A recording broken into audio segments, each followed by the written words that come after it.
Her biting sarcasm sliced through me as she mocked me in front of her friends, labeling me a jester for their entertainment. That same night, I slipped away without a hint of my exit. The exact moment when everything fell apart is etched clearly in my memory. Her voice, laced with scorn, cut through the lively buzz of conversation, rising above the clamor. We were at an opulent rooftop bar she loved, a place brimming with overpriced cocktails and patrons whose laughter echoed too loudly, craving attention. I never enjoyed such spots, but I went for her, convinced she wanted me there, believing I mattered in her world. Or so I thought. The evening started like countless others. She had asked me to join her group of friends, some co-workers, a few old college pals, most unfamiliar to me. I assumed she wanted me by her side as her partner, her trusted companion, perhaps someone she valued.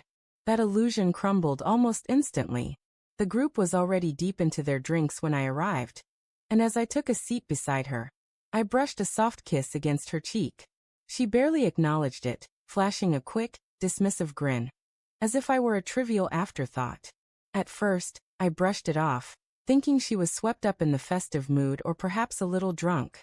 But then the taunts began. Someone asked how we'd met, and I started to share a playful tale about us reaching for the same book in a crowded bookstore. Before I could finish, she cut in with a sharp chuckle saying, "Don't believe his story." He followed me around that store like a lost puppy for ages before he mustered the courage to speak. The group burst into laughter. I managed a strained smile, hoping to keep the mood light, assuming it was just harmless teasing. But the barbs kept coming. Every question aimed at me. She answered with a cruel twist. My job? He tinkers with computers or something, staring at screens like it's important. My cooking?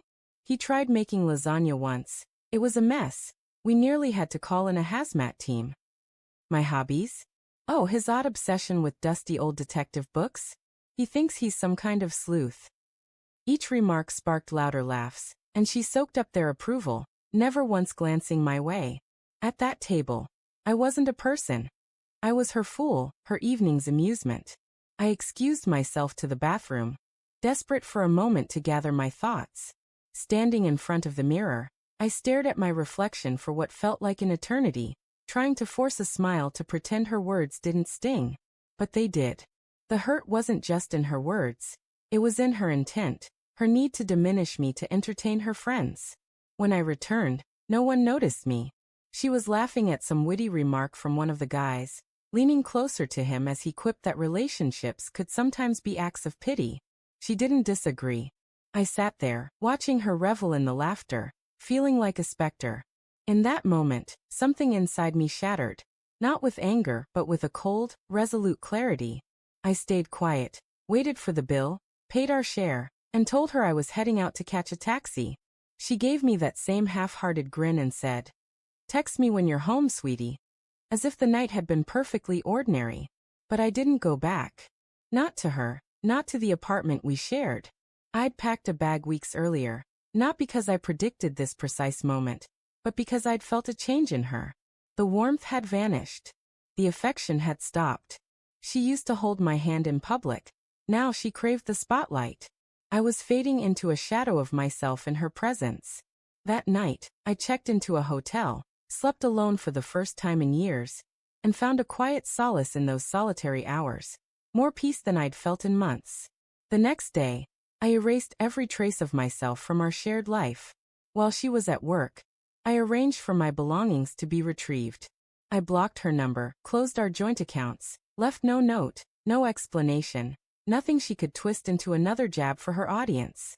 3 days later, she appeared at my best friend's doorstep, confused, frantic, almost angry. "Why would he just vanish like that?" she demanded. "He didn't even say anything.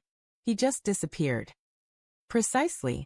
I disappeared because words were futile. I didn't leave out of fear.